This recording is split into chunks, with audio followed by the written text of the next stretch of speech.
So in Spanish, there's always two pronouns, okay?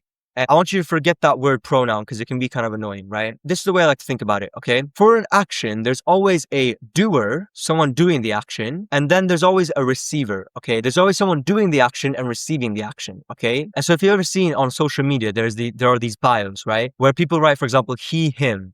He, him, or she, her, or they, them, or whatever, are pronouns that are describing who is doing the verb, which is, for example, he, and the person receiving the verb, which is him. And so the way you can test this is, say, for example, the verb to see. Right? In English, you never say him sees, right? Because him isn't the word that does the verb, right? No, it's he, which is why you say he sees. And so he is the doer and him is the receiver, right? Because him would be in a sentence like, I see him. And so him is the one receiving, being seen, receiving the action of to see, meaning they're being seen. I hope this makes sense, okay? We have a doer and a receiver. The technical terms is subject and object pronouns. That's very confusing. Don't think about it like that, okay? So you have someone doing the verb and someone receiving the verbs, okay? And if you're just starting out, I'd highly recommend checking out the Speedy Spanish Roadmap. It's a free course I created to help you start learning Spanish with these methods. And you'll find it in the first link in the description.